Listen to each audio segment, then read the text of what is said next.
Hi, everybody. Welcome back to Everyone is Addicted. Today's guest, Deece, has come on to share his experience and his knowledge with addiction with us. Let's give him a warm welcome. Welcome, Deece, and take it away, I guess. Hey, how are you doing? Thanks for having me, Jasmine. Yeah, my name is Deece Casillas. I'm a internationally touring comedian and a writer, among other things. Certainly have a lot of experience, as we were talking before the show or when we booked this. Comedy life has a lot of scruples when it comes to extracurricular activities. But it was really comedy that made me partly decide to quit um drinking and using any substances also. But I mean, I started my journey a long time ago. I mean, uh so I think I was probably like um 11. No, I should say no, let's go back further. I was like 9 years old the first time I really remember getting drunk. Mm. Um, and it was my older cousin. I had me got me drunk on Old English. I did Uh, that to my cousin. I'm so good. Now I think about it. yeah, but also, you know what? I say that I always cite that as like the first time, but also it was happening before that because my parents used to throw these parties, right? And we would they'd all be out in the yard, all the friends and family and everyone just getting hammered all night. And we were just free range kids doing whatever we wanted. And they'd had all these like pitchers of margaritas in the fridge that we would like drink, and they had that like boxed wine like Franzia on the top Yeah. shelf.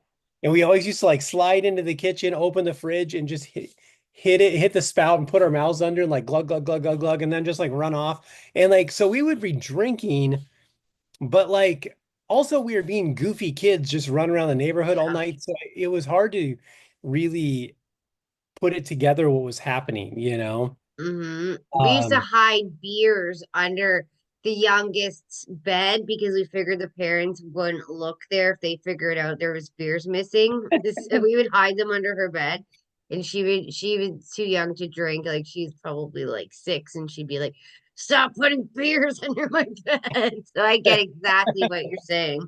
if your parents find him, you're like, yeah, Susie's got a problem. She's drinking at 6. Imagine how that's, Um, the yeah, so I mean drinking started early. I mean, I think I was like 11 the first time I tried cocaine. I did cocaine before I smoked pot even. Then Really? yeah. And then I mean, yeah, I was probably smoked weed at like 12 and was I mean, I remember the first time I ate acid, I was like 13, you know. Um, and it was after school. I was at my homeboy's house, and we went over to his house after school, and we went down his basement. His older brother, who was this ne'er-do-weller, had a bunch of blotter, and he's like, "You guys want to, get high?" And I'm like, Sure." So um, and then his mom came home and kicked us out of the house or kicked me out of the house. So I was like, had Oh, nowhere to like that? and I was just like, she was mad about something. She didn't even know we were on, high. And she Yeah. came to the house, and I had to like walk around because I didn't know how long it's gonna last. And it's just kicking in. So I had to Yeah. like go home. And I walked home, and we had this split level house. And I walk in the front door, and I just hear my mom upstairs, "Hey, is that you?" And I go, "Yeah." And I just like stood there for I don't know how long. And then I just walked down the stairs into my room and closed the door and just sat in my room for like hours, just, having the crazy acid trip in my room alone at 13. Um, so That's so young because I think I never did acid because my mushrooms experience was so bad, but I was still like 16 and I remember thinking Stewie from Family Guy was coming out of the TV trying to kill me. So I was like, I don't know if this is what mushrooms is, acid's probably worse. So I never went too far with yeah, the psychedelics. They don't sit well with me. Yeah, I mean, I Cocaine's name a it, different story. name it, and I did it.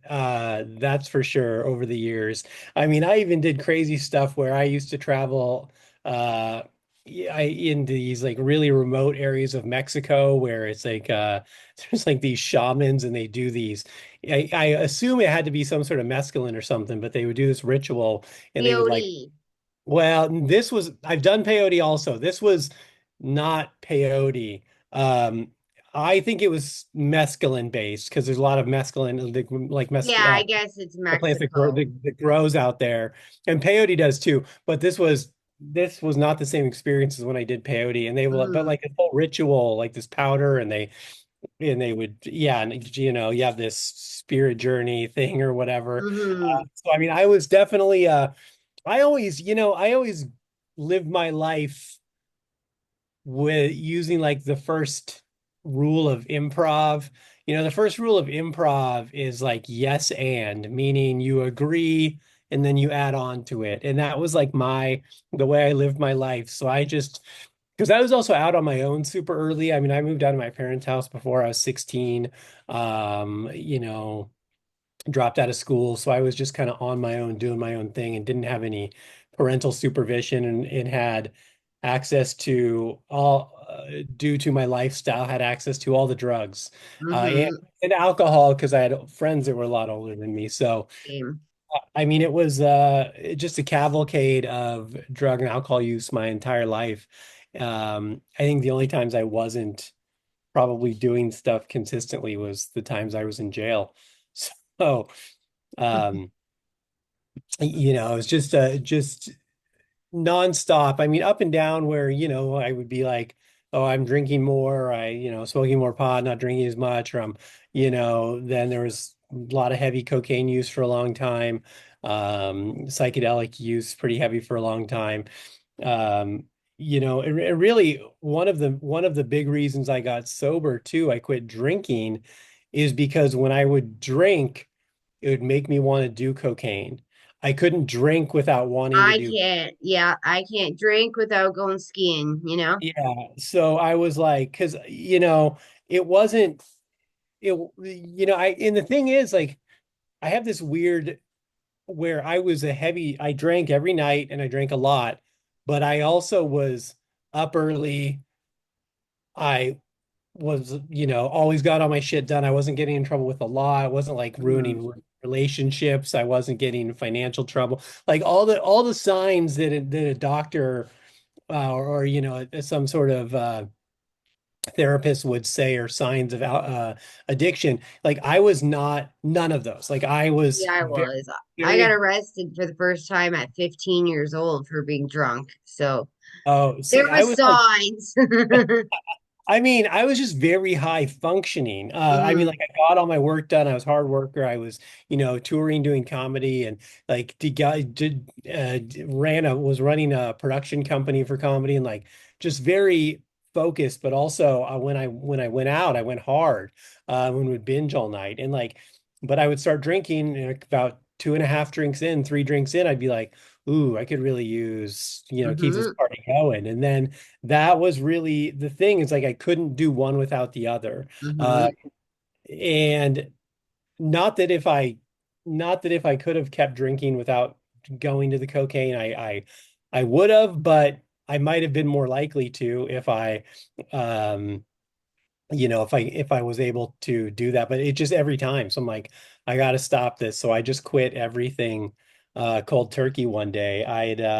Um I mean it was a mix of things, I mean like the trajectory of my career at the time was doing really well. Um my best friend, another comedian, was like in and out of rehab, having a lot of like attempts on his life and just doing really, really bad. And so I told him one time I thought I was gonna I'm like, I'm gonna try to quit drinking. It was like April and 6 years ago in April. And I go, hey, I was on my way back from this shitty casino gig and I used to call him, we just talk, and I'm like, hey, I think I'm gonna try to quit drinking. Like I'm gonna enjoy like the first couple months of summer, but then like after 4th of July. Like I'm gonna quit drinking and I'm gonna see how long I can go. And he goes, I'm gonna quit with you. And I go, okay. And I go, that's cool. Yeah, let's do it. Let's see what we can do. We agreed to wait till 4th of July, have 4th of July party, then be done and see how long we can go. Not like a forever thing, just see. Well, Hmm. that next weekend in April, he checked himself into rehab. So I'm like, okay. And again, this is about his fifth time in rehab. So I'm like, okay, if you're in rehab now, I'm like, I'm gonna quit now too, in like solidarity with you. And I just quit everything. And he got out of rehab and he ultimately it didn't end well for him. He ended up in January of 2020 taking his own life. I'm But sorry to hear that. yeah, yeah, no, thank you. It's it was one of those things that was like inevitable. I think Mm. it was not a matter of if, it was a matter of when. It was just hoping to kick that can as far down the road as we could. But the so like I decided to um quit. We quit, we both quit, and that was happening. Then he took his own life. And after he did that, I'm like, oh, I should really like I didn't want that to be the thing that broke me, right? Hmm. Because even when I was drinking and just casual, just whenever, didn't care, didn't have any thoughts about it. I was always like had this weird thing where I didn't want to have an energy of like if I had a shitty day, I wasn't like, let's go have a drink because you had a shitty day. Or if it were like celebrating, I didn't want to have a drink. I just wanted to have a drink on like a normal day because I didn't want the energy I attached to alcohol or any drug use to be because I'm angry or overly happy or this and that. I wanted to be like neutral, right? Yeah. And so I am like, I'm not gonna drink because of this problem. And then COVID happened, about 2 months later. So I just kind of was home alone. I'm like, well, I'll just keep see how long this can go. And then after I'd been a while, it was just like, I'm just gonna keep going and see how long I can be. So it's just keep this up. And the next thing you know, it's been 6 years, and I was just like, at a certain point, I was like, I just don't have any, I'm happier. I feel better. I don't have any reason to go back. Like nothing, there's nothing appealing about it. I don't have any I mean, in my career, being in comedy, I'm around people drinking every night, Oh, but I bet. it doesn't bother me also. Like I get that question a lot. Like, oh, you're in a nightclub or a bar or a comedy club and everyone's drinking, there's like a 2 drink minimum. If you're here, you have to have 2 drinks, like for the audience members. And I'm like, yeah, it really doesn't bother. It's fine. Like I don't care. Like I'm not if you want to do it, I think I go for it. I think moderation is probably good, but like still, but I'm like, I just don't feel there's anything there for me anymore, you know? I I get it. I worked in as a server and a bartender after I quit drinking, and people used to say the exact same thing to me. How do you stay sober when you're serving people booze constantly? Because I don't want to drink anymore. Like, Yeah. and that's the only way you can quit any kind of addiction, anyways, is the actual want to not want to do it again. Yeah. Yeah. And honestly, like being dead sober at a comedy show and talking to having That must 150. be intimidating. Well, no, see, I didn't perform drunk ever anyway. Like that's not Okay. so like the part that I think the part after a show talking to 150 drunk people, that will keep you sober because you're Hmm. like, oh my God, I don't ever want to be any of you people. This is embarrassing. Like That's like you know, serving. yeah, yeah. The people, they're just like sloppy, falling over themselves, repeating themselves to you like the same story over and over again. Like, man, you just told me that. So that's the type of things that's really easy to help keep me Hmm. also.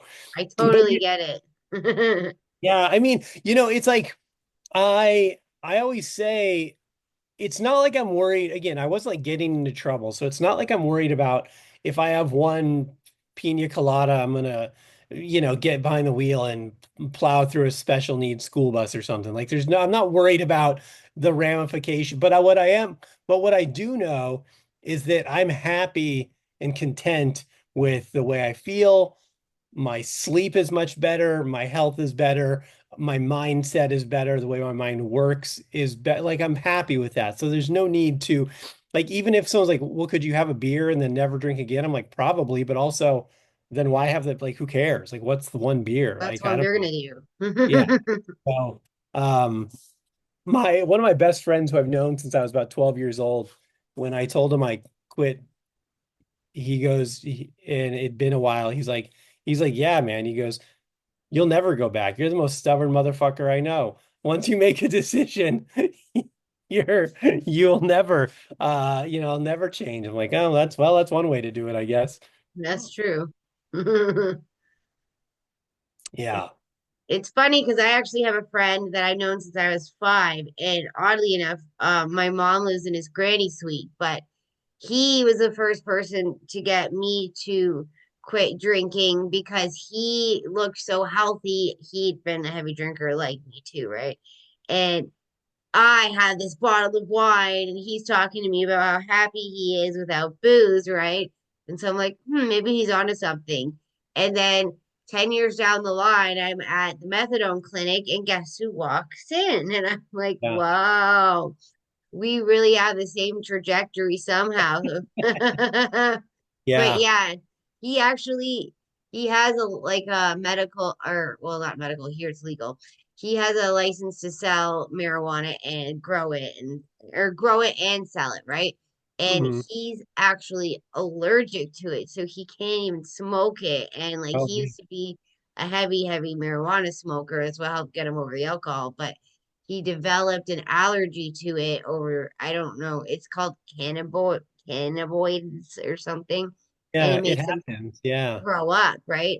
And so we're all at uh, like all of us growing up were heavy drinkers, and so I guess we all got to the rock bottom. And we were at a retirement party for a friend's dad, and we're all outside smoking pot, and he's like, "No, I can't. I'm gonna throw up." So you have to stay here and watch us all do something I know you enjoy because you're Yeah. gonna throw up. Oh, because like nobody was drinking except for our one friend who still drinks, and it makes it so noticeable because nobody else is drinking. It's almost Yeah. like the flip side of like what you experience, right? Where everybody's drinking and you're not. And it's like nobody's drinking and he is. And he's doing that, repeating himself and showing us the same pictures every five Yeah. minutes. Oh my God.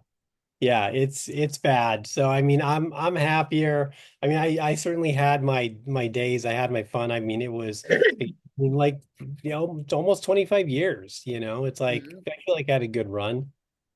I don't, yeah, I agree. Like, it's like, you know what?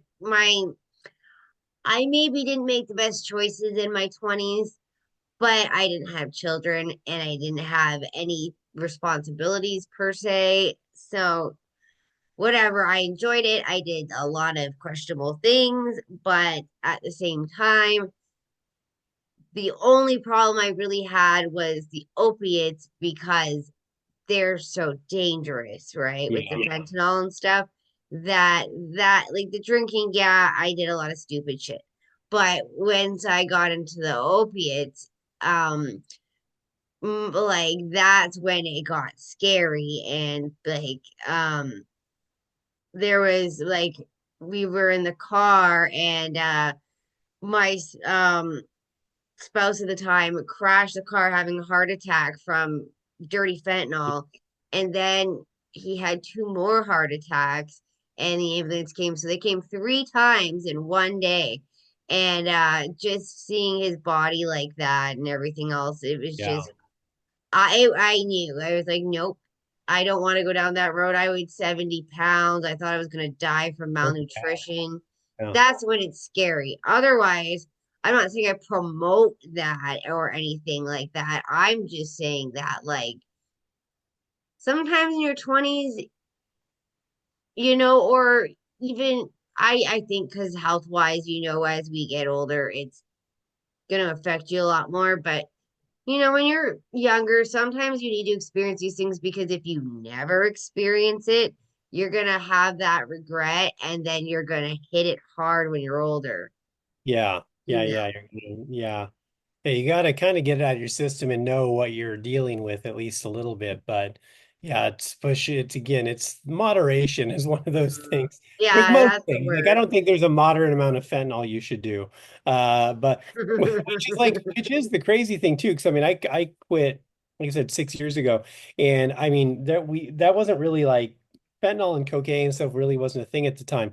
And it's like crazy to me that how many stories I see and people I know, comedians or friends that, or people I know like adjacently that, are That's dying from, doing, it's like, doing dirty cocaine with fentanyl. And you're like, my God, man, maybe that's a sign to just, if it's that much of a risk, like, the worst thing I had to worry about was maybe there too much baby powder in it, or maybe it being cut with hmm meth, which yeah, sucks, but still you can still get the effect.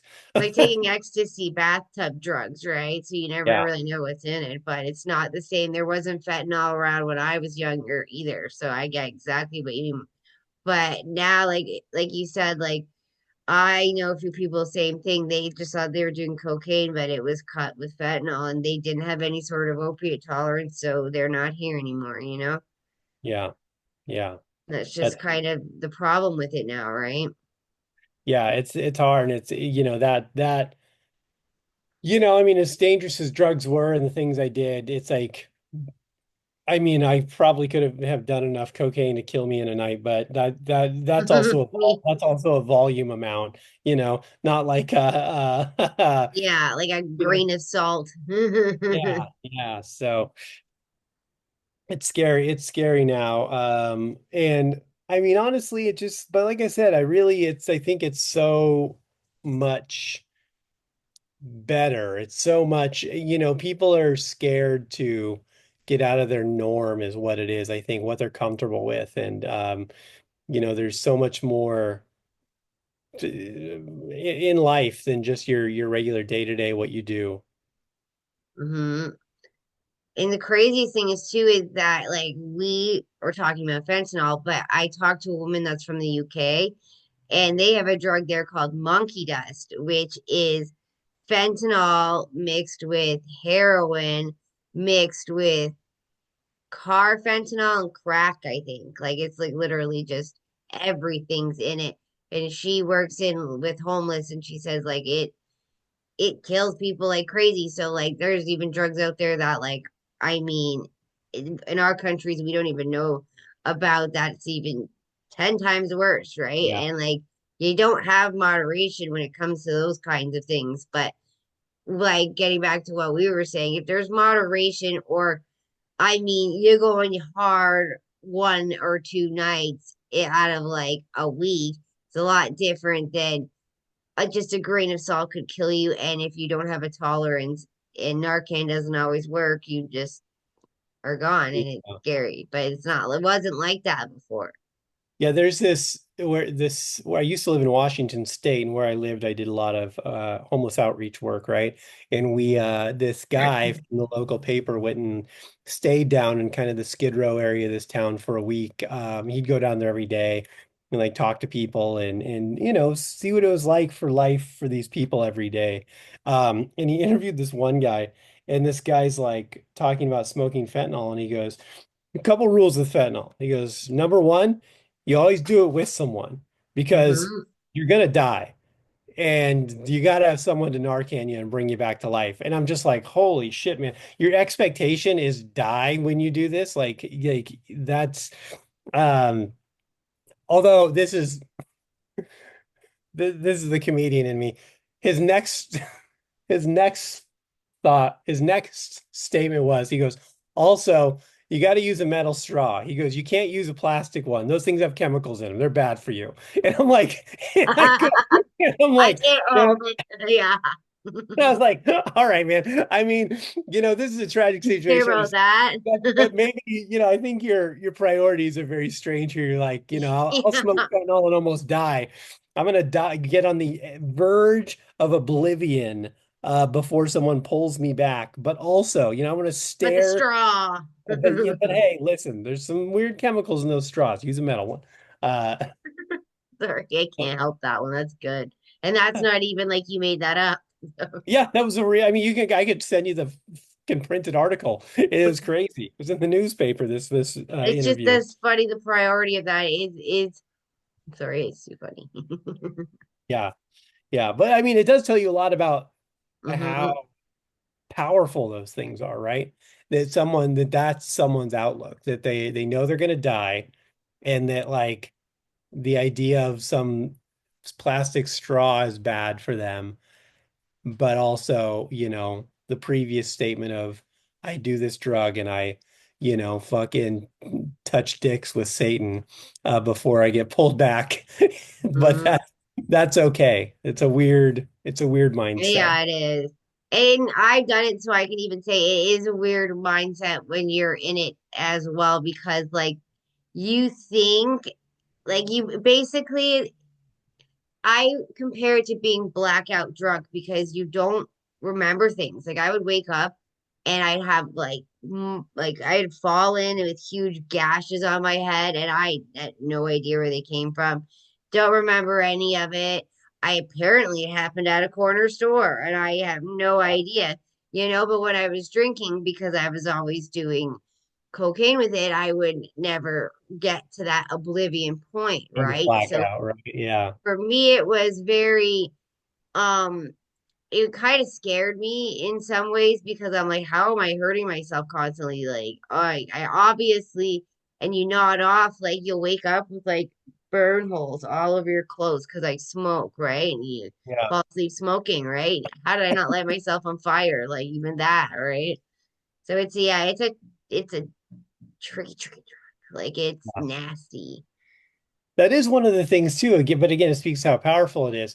But like again, I've done a lot of drugs. I mean, name it, I've probably done it. And the ones I liked to do were ones that were inexperienced at least. But the idea of just like going dark and then you wake up and like it's over. I don't understand that as much because at least when I was like, you know, not to glorify this by any means, but like, Hmm. if I'm drinking and doing some lines with a buddy in his kitchen at 4 a.m., we're at least coming up with a brilliant business plan that we're never going to put into action. Like we're talking Hmm. hiking next week, which is never going to happen. But like, this like dark and then it's over is like, but then also that feeling of I have to do that again is uh so strange. It is because, like, I know exactly what you mean. Like those conversations, and you think that they're so deep and they're so profound, the things you're saying to each other, and like you guys are so close and all that kind of stuff when you're doing that. But with the fentanyl, it's really addictive. So that's the problem. You do it once and you're addicted. So your body like in your mind tells you you want it, even though it's not like a fun high or like I don't mean to glorify being high. It's fun, but it's not like you're getting anything out of it, right? It's Interesting. Yeah. just your brain is telling you that you need it. And that's the only thing that's different because like I mean, when I did like Percocets and Oxys and stuff, it wasn't like that kind of a high. It was more of a euphoria kind of feeling, where fentanyl is literally like you said, dark and you're like, what happened? Yeah, that's crazy. So I don't know. I mean, it's all learning and it's all understanding. And I want to make this clear for anyone out there that's still, whether consider yourself addicted, if you're struggling or just, Mm, very a casual user of any drugs or alcohol. It's like, you know, um, tread cautiously, consider moderation, and then also, consider the things you can accomplish if you put that time, money, and effort into something else. You know, and I'm not, it's like here's what I did. I my goal was like when I told my buddy I was going to quit, I said think of all the time, money, and effort we put into, getting fucked up, partying. Like, imagine if we put that back into our comedy careers, how mm. We're already going very well for us. Now imagine we did all that and put it back into our career. How much better can it be? And it was much better. It was better, and like markedly better. And, it's been on a upward climb even more so ever since. Um, and I would say just give it a chance, find us, put that time, money, and effort into whatever it is you really love, Um, unless what you love is fentanyl, then choose something else. But Mm-hmm. and it's like maybe see what that does for you, see what that time spent and effort spent looks like, and then maybe you can make a more educated decision on what you really want for your life moving forward. But if you haven't even given that an opportunity yet to breathe and expand a little bit, you owe yourself that. You do, and like it's funny that you say that because my dad, when he had congestive heart failure at one time, right? So he had to quit smoking and drinking, and he told me he'd been smoking weed every day for 30 years of his life. That being sober was like almost like being its own high, right? Mhm. And going through that myself, like when he said that, I'm like, you're retarded, right? But I like have experienced it myself and I see what he means because I'm so much more productive. Yeah, I think like I'm able to do so much more. My personality is so much different. I'm not planning my because I used to like plan my work schedule and my drinking schedule around like I'd plan my drinking and my partying around my work schedule, right? yeah, So it was like a constant like rat race all the time, right? And like when you don't have to live that way, you're a lot more free and you're a lot more free to figure out who you are when you're not using other things to try to figure that out. Because for me, that was kind of that. I felt lost. So I was trying to find myself. And I yeah, was not trying to find myself in the right places. That's why I say I don't glamorize any of what I was saying about like my usage or anything. I'm just saying that's just who I am. That's what I did. I don't think you should do it if you're watching this, but there was reasons. There was trauma. There was um lots and lots of trauma, mental health issues, all that kind of stuff. No coping mechanisms. So also the fact that everybody else was doing it too, right? Like the FOMO kind of thing comes into play too. So, yeah, but like you said, once you give it a try, then you can make an educated decision on what you want. And I guarantee that you're gonna, after giving it and not like you have to give it your like at least a few months so that it's yeah. cleared out of your system. And once you do, you'll feel healthier, like everything. Like I feel like you won't want to go back because you don't have to go through that withdrawal of even being hungover or any of that. You don't Oh, have to be hungover ever again. It's beautiful. yeah. Oh my God. You don't know how many times I've told people, I'm like, one of my favorite things in life is knowing that I'll never be hungover again. Because my God, I had some miserable hangovers. And Hmm. like, just knowing that I don't have to deal with that. And it's funny because like you can feel okay every day too, but you're so far away from your baseline. You haven't had a baseline in so long that you don't even know you don't know how good you can feel, you Hmm. know? So Forget because it's childhood, right? And like you started using extremely early. I was about 13 or 14, right? So you don't necessarily remember what life was like without it, but yeah, like once you do, I tell this to people all the time when they're trying to get sober. I'm like, think about the things you enjoyed before you did drugs and alcohol or whatever, right? Even TV shows, stupid TV shows, like I'll sit there and watch Roseanne because Roseanne reminds me of when I was young, sitting with my mom, and like being happy in a way because that's what we used to do together. I mean, it's not like I've lost her or anything. It's just that it was something that made me happy without any mood altering substances. So I always say that to people, even if it's something dumb like watching Roseanne, right? If yeah. it'll help you remember what life was like before, right? and Hmm. they look at me like I'm crazy, but if you try it, it actually You works, never know. right? You never know. Well, that's how my spouse knows that like I'm stressed out because I'll be watching Roseanne. Yeah, you're like, oh, I had a bad day, I guess. Yeah, something's going on with her today because she's watching Roseanne. That's how they know, you know. hmm Even my son would like do the like you know how they do the theme song with the harmonica. He'd like dance to it and everything because that's when I was getting off the opiates and stuff. And it's sad that my son had a Roseanne dance because I was like, yeah, Well, at least, you know, you can celebrate it now.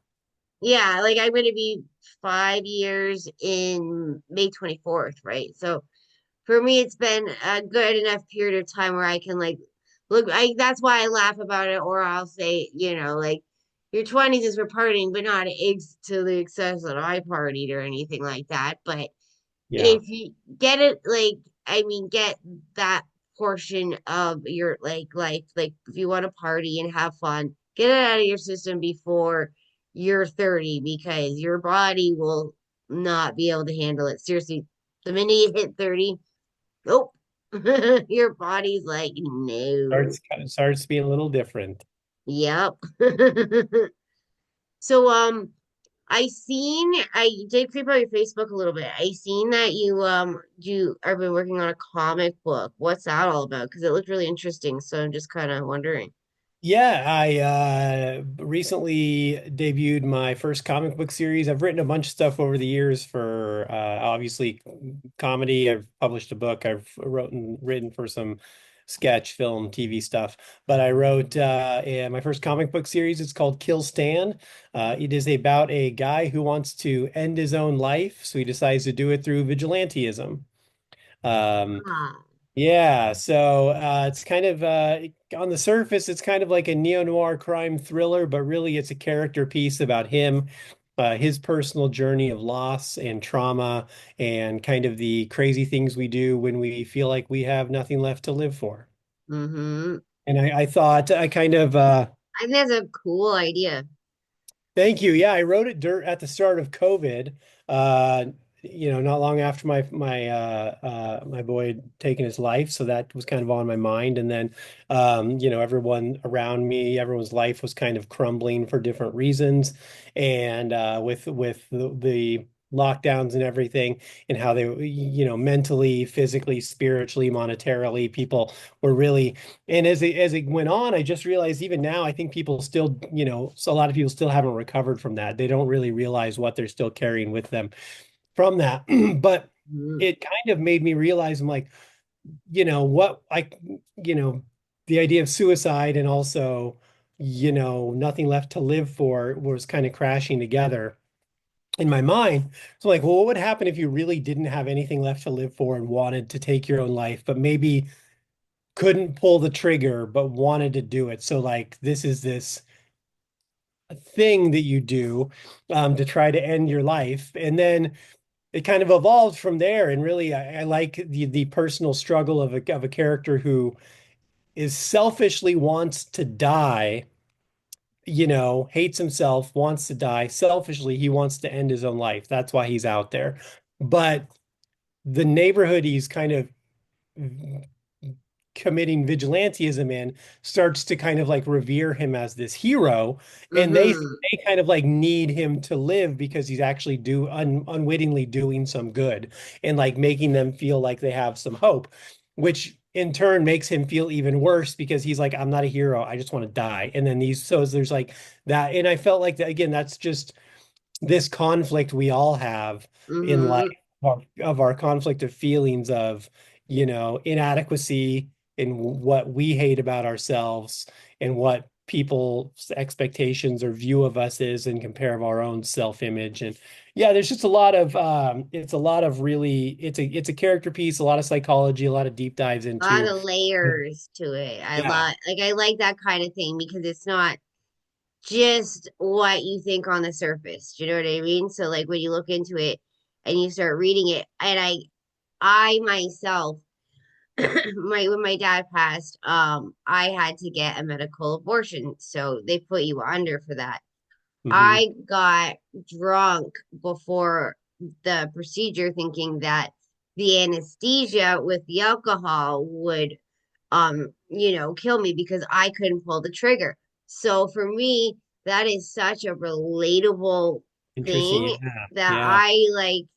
I'm definitely going to be reading that because it's just so relatable to me. That's like so relatable. And you know what? I know I'm not the only person in the world that has felt that way. Not even close. The people Yeah. who do pull the trigger are, like, I have had friends who have done it. I betcha that they regret it now, but you can't come back from that. So it's Yeah. interesting to see the levels of it because I know that feeling of hating yourself and wanting to do it, but Yeah. you can't pull that trigger. And then then I love the side of everybody's like revering him and being like, "Oh, you're a hero," and he's like, "Oh, I that's awesome. That's a really good idea. Yeah. They could make a like a movie or a TV show out of that just because it's so, like you said, psychologically and like psychologically inclined, but it's also layered. It's not what you think. You know what I mean? I love it. Like that is a really cool idea. You said Thank you're on your second season of it now? Yeah, the second issue just came out. We're working on the third. We get them out about every couple months, just with our schedule, my artist and I. It takes about 3 months to get an issue out, but the second issue just came out. We've got both issues available for order on our website, inferno.earth, or you can follow us on inferno.earth on Instagram or DM me directly. But um, yeah. It just was something that like I felt like, on the surface, people see comic book and they see a guy in a mask and they just think, oh, it's going to be like guy punches other guy because he's wants to destroy the city or whatever. And I'm like, yeah, it's not really that. It's not like that's it's not like a punch him up. I wanted it to be a character piece. It's about him. I kind of cleverly hide it. The delivery piece is kind of a comic books vigilante story to get it to a wider audience, but it kind of tricks you into reading a kind of a psych evaluation. And I did write it because I felt like you said, that I think everyone can relate, like I was talking to a publisher about it and they're like, who's your audience? And and they're like, you can't say everyone. And I'm like, well, I don't want to say everyone is my audience, but I do know that everyone can relate to what I'm trying to say here. I don't know if everyone will understand it. Actually, I'm confident not everyone will be able to read between the lines, or maybe just isn't willing yet because they're not ready. But the subtext is there of like, we've all felt bad. We've all been at the end of our rope. We've all felt like we have nothing left to live for whatever reason. And everyone's reason is valid because it's their own, but it's all different. It's different for everyone. And that's okay. But it's like, I wanted to give that so people could experience that. And the people who really understand it have loved it and been just very, very vocal about how much it means to them. That's amazing. For like the viewers, I'm gonna get you to give me that website again, so I can put it in the show notes because especially people in this space will understand that. You know what I mean? On all the levels, because I think a lot of the people that watch this have struggled themselves and they can relate to that feeling, that darkness that is in us all, and also that feeling of like almost like a mask that you're wearing where everybody thinks that you're great, but you're wearing a mask because behind the mask you hate yourself, right? Yeah. But Yeah. Yeah, I mean it's just trying to find your true self, and what is your true self, and can you be that in the world? So yeah, our website is inferno.earth. There's no .com, .earth is the domain, so it's inferno.earth. You can order books on the website. We've got a shop. You just click through. We got a couple different covers of each book available, and or follow us on Instagram. That helps a lot too. We're trying to build our audience there. It's inferno.earth is our Instagram handle also. You can also just DM me like through Facebook or Instagram and, Cash App, Venmo, PayPal, and I can ship one out to you however you want to do it. We can get them to you. But yeah, second issue just came out and yeah, really proud of it. Really, really, it's hitting the way I want it to for the right people, and it's growing. And I can't wait to. My goal is to start getting issues out faster because I want people to read this whole thing and get the because once people read this whole story, it's 10 issues total. Hmm. It's going to be. I mean, I'm really proud of it. I think they'll really, really feel a lot after they go on this whole journey and what happens.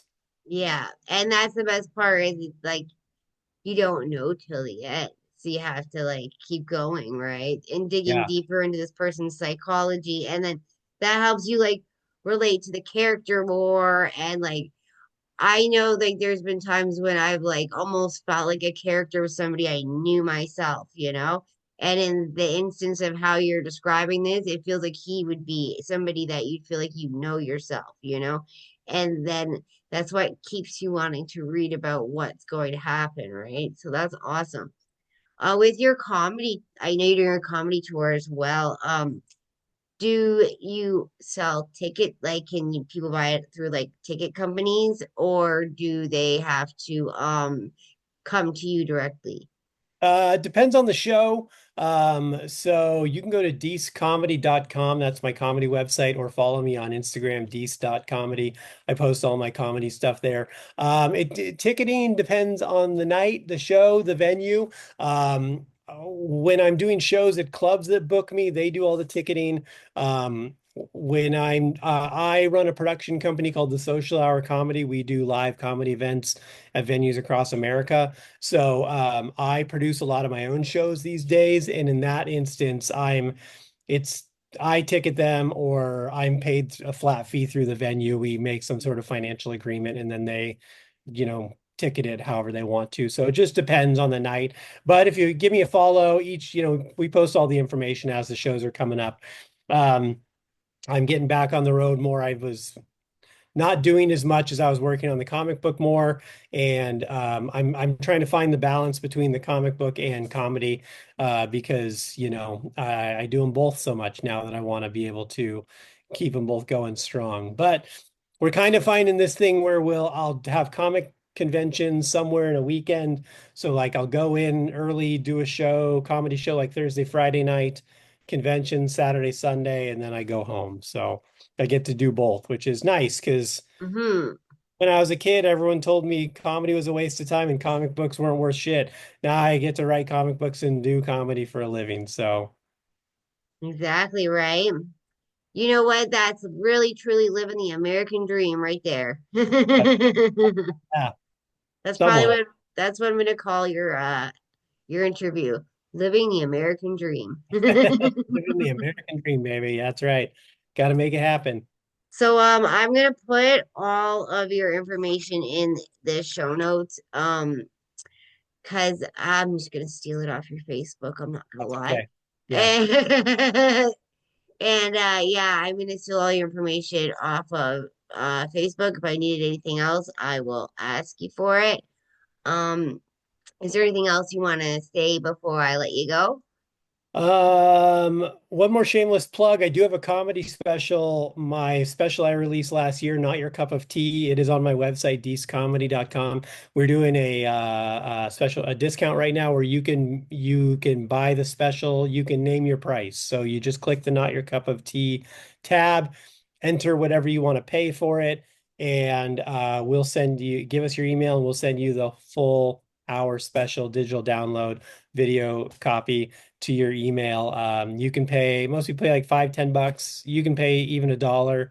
It's a dick move, but you'll still get the special. So whatever you want, you can do that. Otherwise, off the shameless plugs, I would say just double down on what I said earlier is like, I'm gonna paraphrase a quote from a movie I love. The movie, it's the Curious Case of Benjamin Buttons.